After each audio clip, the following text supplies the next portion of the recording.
Nguyễn Bỉnh Khiêm, người được mệnh danh là Trạng Trình, là một nhà tư tưởng uyên bác và lỗi lạc của thế kỷ 16. Nguyễn Bỉnh Khiêm không chỉ được biết đến với trí tuệ uyên thâm mà còn được triều đình nhà Mạc phong là Trình Tuyền Hầu, vị hầu tước khai sáng dòng tư tưởng của họ Trình. Trong dân gian, người ta kính trọng gọi ông là Trạng Trình. Năm 1527, khi Mạc Đăng Dung đoạt ngôi từ triều Lê và lập nên một phương triều mới, lúc này Nguyễn Bỉnh Khiêm đang tuổi thanh niên nhưng phải sống ẩn dật, không có cơ hội thể hiện tài năng. Mãi đến năm 1535, ở tuổi 45, ông mới tham gia thi cử. Qua 3 kỳ thi hương, thi hội, thi đình, ông đều xuất sắc đạt vị trí đứng đầu, trở thành trạng nguyên và được phong chức tả thị lang dưới triều Mạc.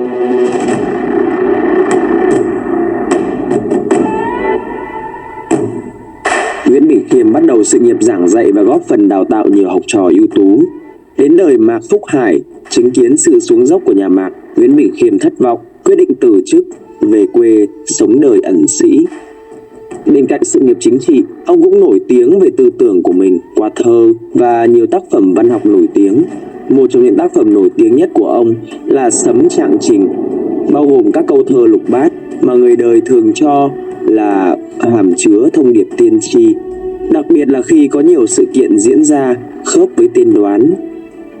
Tại nhiều nơi trên khắp đất nước, nhất là vùng Nghệ Tĩnh, người ta vẫn truyền miệng những câu sấm của ông. Đụn sơn tách đôi, khe bỏ đáy cạn, nước sông Lam chảy vào chân núi, Nam đàn sinh thánh. Kiểu đơn giản là khi đụn sơn chia cắt, khe bỏ đáy mất tiếng nước, sông Lam khoét vào núi Lam Thành, thì một bậc thánh nhân sẽ xuất hiện ở Nam đàn. Nhà nghiên cứu lịch sử Ngô Đăng Lợi cho hay, sau khi phong trào Xô Viết Nghệ Tĩnh bị thực dân Pháp đàn áp dã man, câu sấm này được nhiều người nhắc lại với niềm tin mãnh liệt rằng một vị thánh nhân sẽ xuất hiện. Vào thời điểm ấy, đúng là khe Bò Đái đã cạn khô. Phan Bội Châu từng nói trong một buổi trò chuyện với Đào Duy Anh và Trần Lê Hữu rằng người thánh nhân được dự báo ấy không ai khác chính là Nguyễn Ái Quốc. Theo lời kể của nhà thơ Nguyễn Thụy Kha, người từng làm một bộ phim về Nguyễn Bỉnh Khiêm, Trạng Trình còn được nhiều nhà nghiên cứu tin rằng đã tiên đoán đúng cuộc cách mạng tháng 8 năm 1945 qua lời sấm: cửu cửu càn khôn dĩ định, thanh minh thời tiết hoa tàn, trực đáo dương đầu mã vĩ, hồ binh bát vạn nhập Tràng An.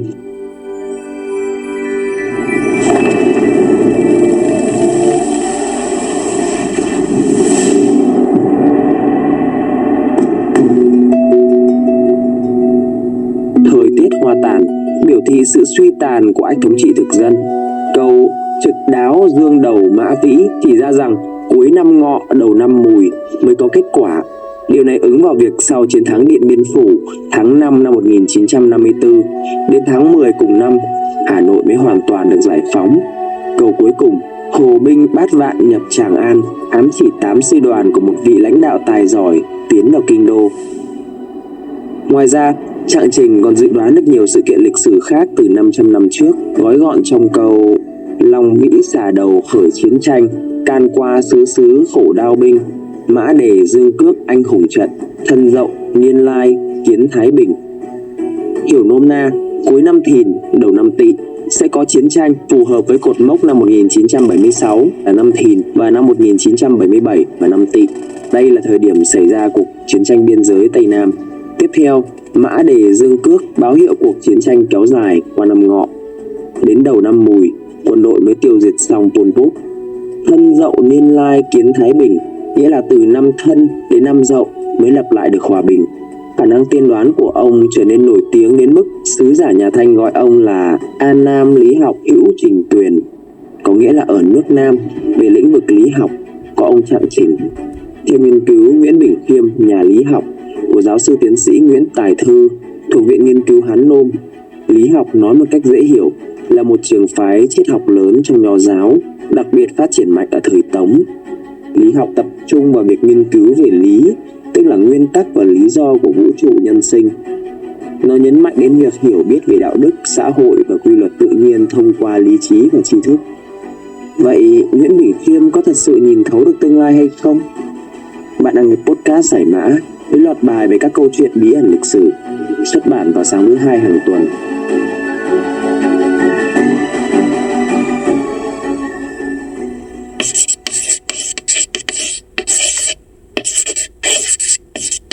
Trong một phóng sự, Phó giáo sư tiến sĩ Nguyễn Bình Tưởng từ Viện Sử học Việt Nam đã nói rằng Nguyễn Bỉnh Khiêm không phải là người biết trước tương lai một cách siêu nhiên, mà khả năng tiên đoán của ông đến từ sự hiểu biết sâu sắc về xã hội, lịch sử và địa lý trong thời đại của mình. Ông có khả năng quan sát và phân tích xã hội một cách sắc bén. Vào thế kỷ 16, đất nước rơi vào tình trạng tranh giành quyền lực giữa các thế lực phong kiến, đặc biệt là nhà Mạc, nhà Lê Trung Hưng và chú Trịnh, chú Nguyễn. Trước tình hình đất nước khó lòng thống nhất và lo sợ những cuộc chiến đẫm máu kéo dài, khi được các bên tìm đến để tham vấn, Nguyễn Bỉnh Khiêm đã đưa ra những chiến lược riêng biệt nhằm duy trì thế cân bằng quyền lực, giúp ổn định tình hình chính trị trong một thời gian dài. Không chỉ đơn thuần nhìn thấy sự suy vong của các triều đại này, ông còn dựa trên quy luật tuần hoàn của vũ trụ, thành thịnh suy hủy, một chu kỳ mà ông thấu hiểu qua các việc nghiên cứu kinh dịch. Ông nhận ra rằng triều Lê và triều Mạc cũng không nằm ngoài quy luật này. Khi trải qua giai đoạn thịnh đạt, tất yếu sẽ đến lúc suy tàn và bị hủy diệt. Sự am hiểu của Nguyễn Bỉnh Khiêm về địa lý và xã hội đóng vai trò then chốt trong việc đưa ra những lời khuyên chiến lược, chẳng hạn như việc ông khuyên vua nhà Mạc nên rút về Cao Bằng. Vào thời vua Mạc Mậu Hợp lo lắng về tương lai ngắn ngủi của triều đại, đến năm Ất Dậu 1585, khi biết trạng trình Nguyễn Bỉnh Khiêm sắp qua đời, vua sai sứ đến hỏi ý kiến. Ông chỉ trả lời ngắn gọn: ngày sau nếu có biến, Cao Bằng tuy nhỏ nhưng có thể kéo dài thêm được vài đời. Sau khi nhà Mạc thất bại, con cháu rút về Cao Bằng, đúng là đã duy trì thế lực được khoảng 3 đến 4 đời, dài hơn 70 năm, cho đến khi hoàn toàn bị tiêu diệt vào năm Đinh Tỵ 1677. Cao Bằng có địa hình hiểm trở, dễ phòng thủ, giúp duy trì sự tồn tại của triều Mạc trong một thời gian dài, dù không còn nắm quyền ở Thăng Long. Nguyễn Bỉnh Khiêm cũng được biết đến với sự am hiểu sâu sắc về lý học. Theo nghiên cứu Nguyễn Bỉnh Khiêm, nhà lý học của giáo sư tiến sĩ Nguyễn Tài Thư, trong lý học, trạng trình tập trung vào hai khái niệm trung tâm là đạo và lý. Những khái niệm này không chỉ là triết lý mà còn là công cụ hữu hiệu giúp ông tham gia và hiểu rõ các hiện tượng phức tạp trong thời đại của mình. Khái niệm đạo được coi như con đường của con người, nguyên lý của sự vận động. Trong kinh dịch, đạo được phân chia thành đạo đời, đạo đất và đạo người. Tuy nhiên, Nguyễn Bỉnh Khiêm thường tập trung vào đạo đời và đạo người. Ông nhìn nhận đạo đời như quy luật vận động của tự nhiên và vũ trụ. Sự sinh sôi nảy nở của muôn vật là điều hiển nhiên. Sự biến chuyển của tự nhiên diễn ra theo vòng tuần hoàn, có đi có lại, không ngừng biến đổi. Nguyễn Bỉnh Khiêm cũng nhấn mạnh rằng sự biến chuyển đó diễn ra một cách khách quan, không phụ thuộc vào ý muốn của con người. Ông viết: mới biết doanh hư đà có số, ai từng rời được đạo trời. Nhấn mạnh con người cần phải nhận biết và chấp nhận quy luật của thiên nhiên và xã hội. Bên cạnh đó, khái niệm lý cũng giữ vai trò quan trọng trong tư tưởng của ông, được coi là nguyên lý chính trị và đạo đức, phản ánh quy luật vận động của thế giới. Ông xem lý như một công cụ quan trọng giúp con người nhận thức và hành động chính xác. Ông nói tâm mà phù hợp với lý thì có thể quán thông mọi việc, nghĩa là nếu tâm trí được định hướng theo quy luật tự nhiên, người ta sẽ hiểu rõ mọi hiện tượng xung quanh. Theo ông, tự nhiên có hai chiều âm và dương tương tác lẫn nhau, khi âm yếu dần thì dương lớn lên, và ngược lại. Ông diễn giải âm và dương lúc tiêu lúc trưởng cứ lần lượt thay đổi nhau, cho thấy cuộc sống luôn có những chu kỳ thay đổi. Nguyễn Bỉnh Khiêm nhấn mạnh mọi vật đều phát triển đến một điểm cực đại rồi sẽ quay trở lại. Âm cực dương hồi, lý cực thái lai. Ý muốn nói rằng nước có lúc đầy lúc vơi, và cuộc đời con người cũng có lúc thăng lúc trầm. Tất cả các hiện tượng này dù đa dạng đều quy về một quy luật chung mà ông gọi là lý của sách Thánh Hiền. Giáo sư tiến sĩ Nguyễn Tài Thư cho rằng mặc dù tư tưởng của ông chưa phản ánh đầy đủ tính chất và chiều hướng vận động của thế giới, nhưng trong bối cảnh xã hội phong kiến phương Đông, những nhận thức này đôi khi lại rất phù hợp với thực tế.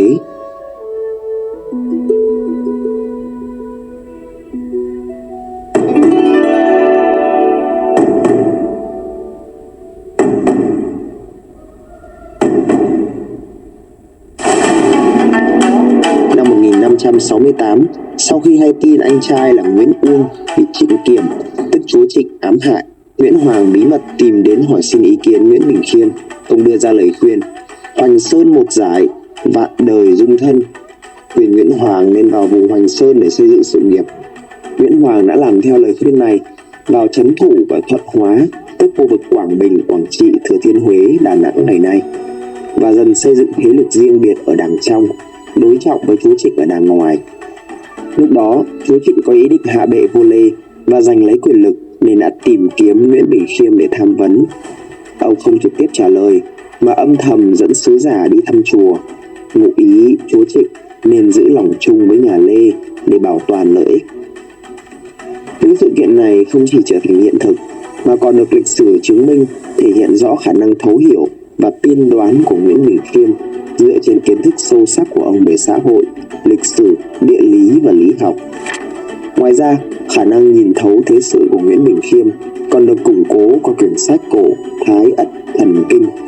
Năm 2014, Thiếu tướng Chu Phát, chủ nhiệm bộ môn cận tâm lý thuộc Trung tâm Nghiên cứu Tiềm năng Con Người, đã giới thiệu quyển sách như một nền tảng cho những lời tiên đoán huyền thoại của Nguyễn Bỉnh Khiêm. Nguyễn Bỉnh Khiêm đã được mẹ dạy dỗ để trở thành một nhân tài. Bà không chỉ khuyến khích ông học hỏi mà còn dẫn dắt ông tìm đến những bậc thầy tài đức, trong đó tiêu biểu là Bảng Nhãn, Lương Đắc Bàng. Lúc này, Nguyễn Bỉnh Khiêm đã được tiếp xúc với Thái Ất Thần Kinh. Theo Thiếu tướng Phát, mặc dù cuốn sách đã cũ và rách nát, nhưng giá trị tri thức bên trong lại vô cùng quý báu, đóng vai trò quan trọng trong việc hình thành những dự đoán chính xác của ông về thời cuộc, thiên nhiên và con người. Thái Ất Thần Kinh là một hệ thống tri thức khó tiếp cận, yêu cầu một nền tảng học vấn sâu rộng. Để hiểu và áp dụng những kiến thức bên trong, người học không chỉ giỏi về toán pháp mà còn phải tinh thông kinh dịch, lý số, âm dương, chiêm tinh, cùng với những hiểu biết sâu sắc về vũ trụ. Đây là một trong 3 môn học thuộc tam thức Thái Ất, Độn Giáp và Lục Nhâm Đại Độn. Trong đó, Thái Ất tập trung vào việc nghiên cứu sự vận hành của các tinh tú và tác động của chúng lên sự phát triển và biến đổi của vạn vật.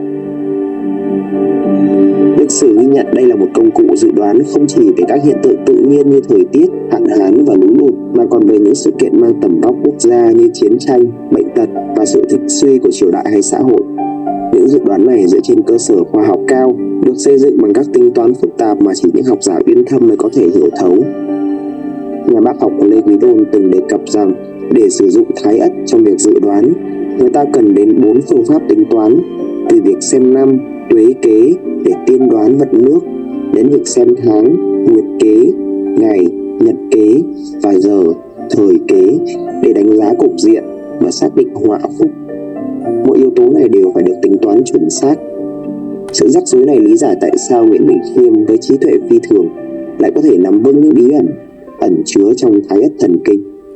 Mặc dù những lời sấm truyền gắn với Nguyễn Bỉnh Khiêm thường được xem là minh chứng cho khả năng sấm truyền của ông, song tiến sĩ Nguyễn Văn Vịnh, Phó Viện trưởng Viện Phát triển Công nghệ và Giáo dục cho biết các nhà nghiên cứu hiện đang nghi ngờ tính xác thực những bản sấm trạng trình đang lan truyền trong cộng đồng. Cái di sản thì về mặt văn học ấy thì là hơn 800 bài thơ. Thế còn lại thì thực ra ấy, cái gọi là sấm trạng trình thì có 5 bản khác nhau nhưng mà với độ dài ngắn rất khác nhau. Cho nên cái điều này gây ra nghi ngờ rất lớn là có thể không phải của chương trình. Đấy là cái mà giới nghiên cứu thậm chí người ta không tin là có sấm trạng trình. Giáo sư văn hóa Vũ Khiêu cho biết, trong bối cảnh thời kỳ loạn lạc của Nguyễn Bỉnh Khiêm, đất nước trải qua nhiều biến động lớn với trình độ dân trí kém, khiến người dân dễ dàng rơi vào mê tín và lý giải các sự kiện bằng những yếu tố huyền thoại. Ông Khiêu chỉ ra rằng những câu chuyện truyền thuyết ngày càng lan rộng trong xã hội, khiến nhiều người tin rằng Nguyễn Bỉnh Khiêm thực sự có khả năng tiên tri. Sự ngưỡng mộ tạo nên hình ảnh ông như một người có trí tuệ siêu phàm, dễ dẫn đến việc thổi phồng năng lực. Hàng trăm mẩu chuyện, từ những câu chuyện liên quan đến những người dân nghèo như cha con thằng Khả cho đến những sự kiện nổi bật như cuộc ném bom Yên Bái, đều được gán cho ông, phục vụ cho trí tò mò và lòng khao khát của quần chúng.